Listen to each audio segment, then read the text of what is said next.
कार्यक्रम किस लिए रखा गया सर? इसका उद्देश्य क्या था आज का ये बैठक रखने का? आज का उद्देश्य है कि आगामी जो लोकसभा चुनाव है उसके लिए हम अपने जो हमारे नेता हैं, कार्यकर्ता हैं, उनको हम तैयार कर रहे हैं कि आगामी लड़ाई को हम मजबूती से कैसे लड़ें। क्योंकि कांग्रेस ये महसूस कर रही है और आम जनता भी महसूस कर रही है कि इस देश में जो हमारे जुमलेबाज प्रधानमंत्री जी हैं, उन्होंने देश में अराजकता फैला रखा है। और तो और धर्म का भी उन्होंने राजनीतिकरण शुरू कर दिया। धर्म आदमी का व्यक्तिगत मामला होता है। हमारे संविधान में धार्मिक स्वतंत्रता है।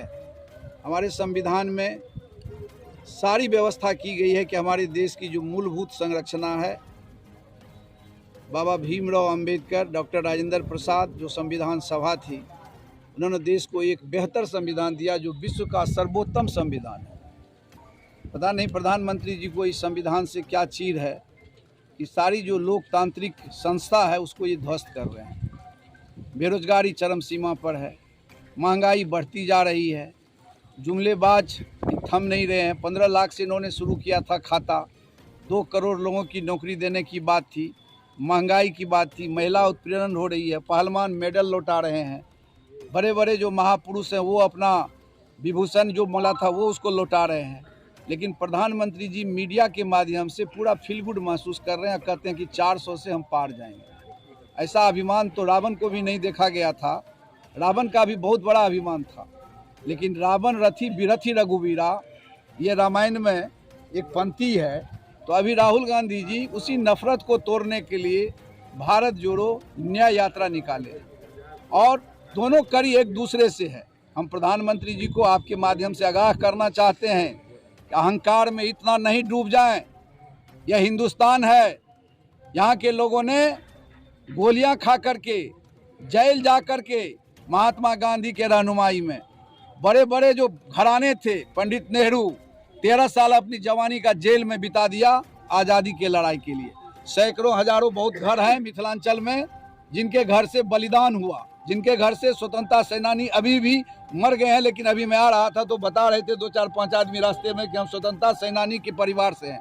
फक्र है, हम नमन करते हैं उसको। स्वतंत्रता संग्राम के इतिहास में इनका कोई इतिहास, कोई भूगोल नहीं है, लेकिन आज देश को बर्बाद करने में तुले हुए हैं। और लेकिन लोकतंत्र में इसका सबसे बड़ा माध्यम होता है चुनाव, और चुनाव में हम कहीं न कहीं महसूस करते हैं कि कभी ये कांग्रेस का गढ़ था, कुछ परिस्थितियां ऐसी आई कि हम कमज़ोर हुए।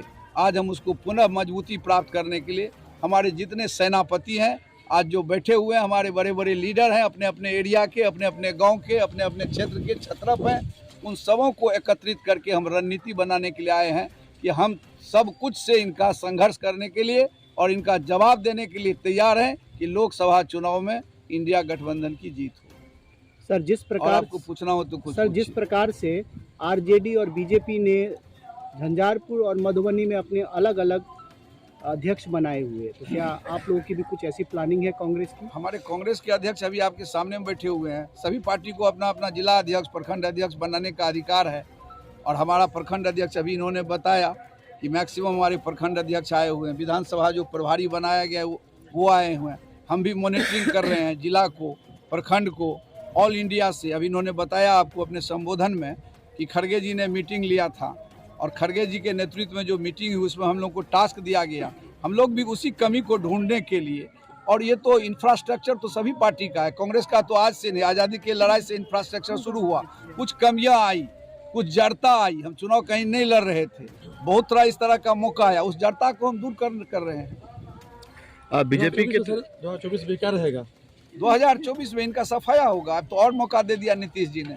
आप स्वयं सोचिए ना, जिसके चलते हम लोग को कह रहे थे कि पलटू राम इधर आ रहे हैं, उधर आ रहे हैं, उधर आ रहे हैं, एक दूसरे के डीएनए पर। डीएनए का मतलब समझते हैं ना, पैदाइश पर फर्क होता है। अगर आदमी के डीएनए के बारे में चर्चा हो तो पैदाइश पर फर्क होता है। तो मोदी जी ने नीतीश जी के डीएनए पर सवाल उठाया था और नीतीश जी ने कहा कि मेरी लाशें जाएगी। तो पता नहीं उनका डीएनए या तो सवाल उठाया था, उनका बोली वही जुमला था, या तो नीतीश जी का जो कहा था कि लाश जाएंगे तो सदैव पूरा चले गए। तो ये तो आप समझ रहे हैं कि जनता मूर्ख नहीं है, जनता देख रही है सब कुछ। सर, पूरे देश में 543 लोकसभा सीटें हैं। अभी आपने कहा कि बीजेपी 400 सीट की दावा कर रही है, तो आपकी किस तरह की तैयारी है पूरे देश में? मैंने नहीं कहा, अहंकारी प्रधानमंत्री जी ने हाउस में कहा, अहंकारी प्रधानमंत्री जी ने हाउस में कहा, हाउस में उनको जवाब देना चाहिए था कि मैं नौकरियां क्यों नहीं दे रहा हूं। भारत के हर एक जनता पर कैसे 1.5 से 2 लाख जो पैदा लेगा उस पर कर्ज आ गया है। 2014 तक मात्र 50 लाख करोड़ अरब डॉलर कर्ज था, आज 200 से ज्यादा करोड़ डॉलर हिंदुस्तान पर कर्ज है। IMF कह रहा है कि ये पैसा आप कहां ले जा रहे हैं। सारा पैसा देखिए अडानी एशिया का सबसे बड़ा आदमी आ गया। कैसे आ गया? क्या है प्रधानमंत्री जी के उनके साथ रिश्ता? स्टेशन उनको दे रहे हैं, बंदरगाह उनको दे रहे हैं, एयरपोर्ट उनको दे रहे हैं, लाल किला उनको दे रहे हैं, रक्षा उत्पादन उनको दे रहे हैं, खाद्यान्न दे रहे हैं। क्या उनके साथ रिश्ता है? जहाज में उनके साथ चल रहे हैं। मैं नहीं कह रहा हूँ, अहंकारी प्रधानमंत्री हाउस में उनको जवाब देना था। राहुल गांधी जी ने छोटा सा सवाल उनसे पूछा था कि आपका अडानी के साथ क्या रिश्ता है। सदस्यता समाप्त कर दिया कोर्ट ने। आज देखिए कोर्ट ने क्या कहा है चंडीगढ़ के ये नगर निगम के चुनाव के बारे में कि लोकतंत्र की हत्या हम आपको नहीं करने देंगे। यह अहंकारी प्रधानमंत्री ने कहा। हम आपके माध्यम से कहा, अहंकारी प्रधानमंत्री को हम आपके माध्यम से कहना चाहते हैं कि हम कांग्रेस के लोग देश की आजादी के लिए अपने कुर्बानी दिया, गोरों से लड़ा, अब चोरों से लड़ेंगे। देश का पैसा तुमको बेचने नहीं देंगे, लड़ाई लड़ेंगे, लाठी खाएंगे, जेल जाएंगे, कुर्बानी देंगे, लेकिन ये अहंकार तोड़ेंगे। बिहार में जब इन्वेस्टर मीटिंग हुई थी सर, बिहार में जब इन्वेस्टर्स की मीटिंग हुई थी, इसी यही अडानी समूह आकर के बोला था कि हम करोड़ों रुपए का यहाँ इन्वेस्ट करेंगे। आप नौजवान हैं, पढ़े। देश के हालात के बारे में हमको लगता है कि इन्होंने जो कहा, मैं डिक्टेशन नहीं करना चाहता हूँ, लेकिन इतनी बात जरूर कहना चाहता हूँ कि ये देश अनेकता की एकता की संस्कृति से चला। देश आज़ाद हुआ, सभी नेताओं ने कहा कि देश कैसा हो, इसका संविधान क्या होगा, क्योंकि लगा इसमें कि यहाँ हर समाज के लोग हैं, हर धर्म, कई धर्मों के लोग यहाँ पर में रह रहे हैं। कोई हिंदू है, कोई मुसलमान है, कोई सिख है, कोई ईसाई है, कोई कबीरपंथी है या कुछ है। इसलिए सेकुलरिज्म का शब्द अनेकता की एकता की संस्कृति को आगे बढ़ाएगा। इसलिए लोगों ने जो संविधान की संरचना किया, प्रिंसिपल्स ऑफ कॉन्स्टिट्यूशन में जो अमेंडमेंट किया, जो आत्मा होती है किसी संविधान की, उसमें उसने उल्लेखित किया कि यह देश अनेकता की एकता की संस्कृति से चलेगा और सरकार धर्मनिरपेक्ष होगा।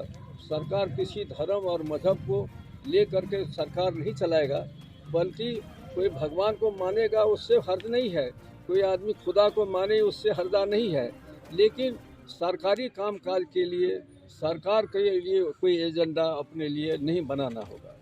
लेकिन उन सारी चीज़ों को ध्वस्त कर दिया, लोगों में शंका पैदा कर दिया कि हम अनेक जो देश में विभिन्न धर्मावलंबी लोग हैं उन्हें अनावश्यक शंका, लोगों में कुछ लोगों में भय का वातावरण भी पैदा कर दिया।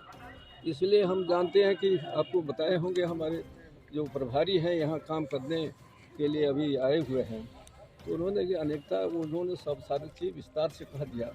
और इस देश में सब मिल के चलेगा तभी होगा। राज किसी का हो, लोकतंत्र में राज आता है और जाता है, तो उसमें नहीं कोई हर्ज है। उनकी सरकार हुई तो हम लोग उस समय में हम लोगों से प्रतिक्रिया पूछा, तो हम लोगों ने कहा कि लोकतंत्र की ये बड़ी बेखूबी है कि अब सरकार बदल गई, दूसरी सरकार आई, फिर वो बदली, फिर आ गई, इसी का नाम लोकतंत्र है। जो एक आदमी डिक्टेटरशिप होकर के लाठी हाथ से जबरन ये सत्ता पर आसीन हो जाता है और उसी आधार पर चलता है, वो डिक्टेटर हो जाता है, जो मानसिकता चल रही है। इसलिए हम लोगों ने, कांग्रेस के पार्टी के तमाम लोगों ने देश के लिए कुर्बानी दी, देश के लिए एकता के लिए। हमारे इंदिरा गांधी जी ने एकता के लिए कि हमारा एकता बना रहे, इसलिए उन्होंने अपना शहादत दे दिया, अपनी ज़िंदगी दे दी। अब देखेंगे कि हज़ारों लोगों ने ज़िंदगी दे दी, इसलिए उनकी लहू से बना हुआ ये एकता और संस्कृति सभी लोगों के साथ चलने का ये उस समय कह दिया, तो उसको हम लोगों को बरकरार रखना होगा। कांग्रेस पार्टी के हमारे नेता जो राहुल गांधी हैं, देश के भ्रमण में जा रहे हैं, सभी लोगों से मिलते हैं और नफरत के बाज़ार में आपको ये मोहब्बत के बाज़ार सजा रहे हैं, लोगों से मिल रहे हैं। मुझे लगता है कि हम लोग इसमें सक्सीड करेंगे। ऐसी बात भावनाएँ वो हारना पड़ेगा, और जो हमारे नफरत के खिलाफ जो हमारी मोहब्बत की दुनिया थी वो से वह चालू करना पर वो ठीक हो जाएगा। आप लोगों को